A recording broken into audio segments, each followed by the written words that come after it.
কি শুনলাম পালিয়ে ফালিয়ে বিয়ে করছে নাকি? আর বলো না।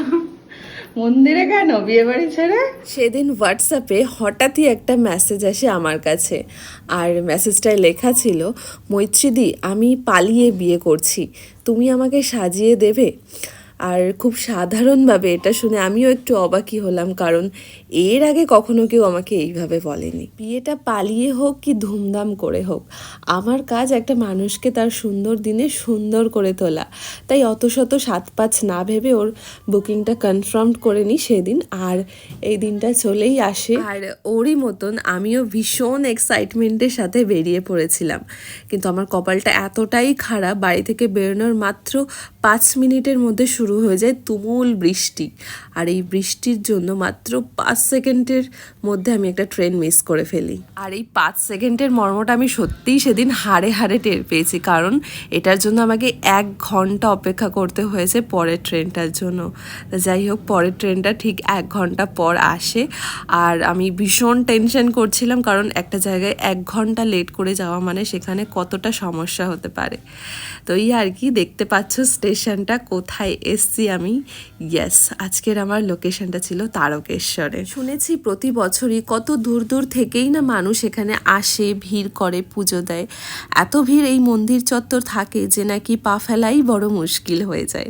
আমি কখনো সেভাবে এখানে আসতে পারিনি, কিন্তু আজ দেখো, আজ আমার কাজই আমাকে এখানে নিয়ে এসেছে। হ্যালো, চলে এসছি। কতটা লেট করে আসলাম, তুমি রাগ করোনি তো? রাগ করোনি তো? না না, ঠিক আছে। মাত্র 5 সেকেন্ডের একটা ট্রেন ধরতে পারিনি বলে প্রায় 1 ঘন্টা পর গিয়ে আমি ওর কাছে পৌঁছাই। আর অনেকটা দেরি ততক্ষণে হয়ে গেছিলো, কারণ একটা ডেডলাইন ছিল যে এই সময়ের মধ্যে রেডি করতে হবে। তো সেটাই যখন 1 ঘন্টা পার হয়ে যায়, কতটা সমস্যা সেখানে হয়।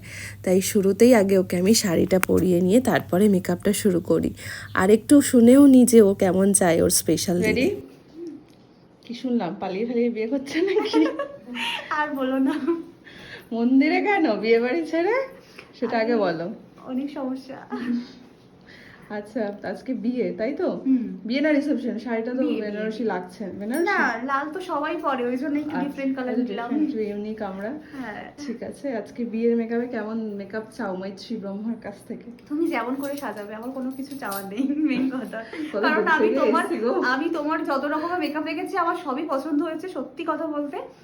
আর তুমি যেমন সাজাবে।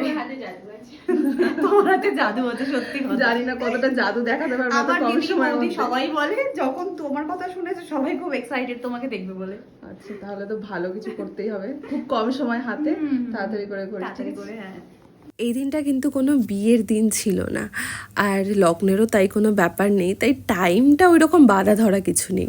কিন্তু হ্যাঁ, একটা ভালো সময় তো থাকে একটা বিয়ে করার জন্য, আর ওই রকমই একটা সময় ওরাও বেছে নিয়েছিল। আর ওকে আমি সাজানোর আগে এইটুকুই বললাম যে দেরি করে এসছি ঠিকই, কিন্তু তোমাকে আমি কিছুতেই দেরি করে ছাড়বো না, এইটুখানি বিশ্বাস আমার ওপর রেখো। আর ও চোখ বন্ধ করে একদম সবটা আমার ওপরে ছেড়ে দিয়েছে, যেটা তোমরা দেখতেই পেলে।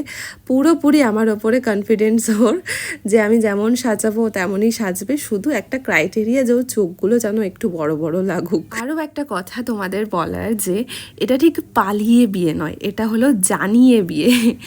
আজ থেকে ঠিক 1 বছর আগে ওর কিন্তু খুব বড়সড়ভাবে রেজিস্ট্রিটা হয়েছিল, আর বিয়েটা ও খুব সাধারণভাবেই মন্দিরে করছে, যেটা আমি পরে জানতে পারলাম। আর বিয়েটা কোনো রকমভাবে হচ্ছে তো কি হয়েছে, সাজ নিয়ে কিন্তু কোনো রকম কম্প্রোমাইজ করেনি আমার ব্রাইড।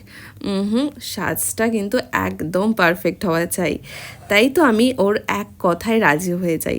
আর এটা একটা অফ সিজন ছিল, তাই আমার দিক থেকেও আমি একদম রেডি ছিলাম ওকে সাজানোর জন্য। আর এই দেখো কত খুশি হয়ে গেছে মেয়েটা এইটুখানি সাজ দেখে। আবার বলছে আমার চোখটাকে টানা টানা করেছে তো। তখন যদি ওকে আয়না দেখতে দিইনি, আমি পরে একদম কমপ্লিট করে দেখতে দিয়েছিলাম। এই যে দেখো, পুরোটা হেয়ার স্টাইল, মেকআপ, চুলটাও বাঁধা হয়ে গেছে। দেখেছো?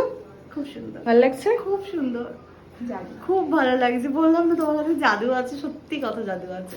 কতটা কম সময়ে সাজিয়েছি সেটা বলো। সেটাও প্রেশার ছিল, তাড়াতাড়ি করতেই হবে। করতেই হয়, ডেডলাইন। তাহলে তোমরা মা থ্যাংক ইউ। তোমরা যেটা তাহলে ফটোতে আমার ভিডিওতে দেখো সেটা তাহলে সত্যি। একদম কেন মিথ্যা কথা বলবো, যে দেখি বলে ওটা সত্যি। এই কম টু মানে কম time এ। সাজিয়েছে, আমি এটাই মানে সবথেকে বলছি এত সুন্দর সাজানো। ফোনে যা দেখো সামনেও তাই। হ্যাঁ সত্যিই তাই।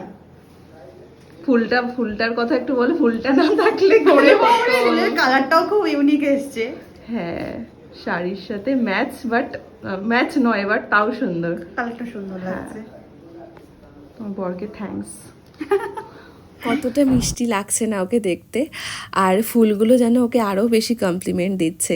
যদিও ফুলগুলো আমি এটা বলিনি, আমি সাজাতে যাওয়ার আগে ওকে বেশ কয়েকটা ফুল আলাদা আলাদা ধরনের বলে দিয়েছিলাম, কিন্তু কোনো একটা ভাবে সেই ফুলগুলো ও সেটা কিনতে ভুলে গেছে বা পাইনি। তো যার কারণে আমি খুব টেনশনে পড়েছি যে কী ফুল লাগাবো কি না দেব। এবার ওখানে মন্দির চত্বর, ওখানে তো আর এই সমস্ত কালারফুল গোলাপ পাওয়া যাবে না, তো এটা ভেবেই আর কি মনটা একটু আপসেট হয়ে গেছে। কিন্তু তারপরে ওর বর নিজে গিয়ে এই ফুলগুলো কিনে আনে, আর সত্যি ফুলগুলো এত সুন্দর ছিল, এত তরতাজা ছিল মেনলি, কারণ সব রকমভাবে এই ফুলগুলো হাওড়া মার্কেট ছাড়া তো আমি কোথাও এত তাজা ফুল দেখি না। তো ফুলগুলোকে ভীষণ কমপ্লিমেন্ট করছে, আর এরপরে আমি একটা একটা করে জুয়েলারি সবটাই ওকে পরিয়ে দিই। দেখো কতটা সুন্দর ওকে দেখতে লাগছে, তাই না? কি বলো বলো তোমাদের কেমন লাগছে প্রীতিকে? প্রীতি মানে আমার আজকের ব্রাইড, তো ভীষণ মিষ্টি লাগছে দেখতে, আর সাজার পর এরকম একগাল হাসি দিলে তো একদম 100-এ 100 একটা ব্যাপার। তারপর আমি ওকে পরিয়ে দিলাম মুকুট, এই সুন্দর মুকুটটা ও নিজে কিনেছে। আর পুরো লুকসটা দেখার পর তোমাদের কেমন লাগছে সেটা জানিও।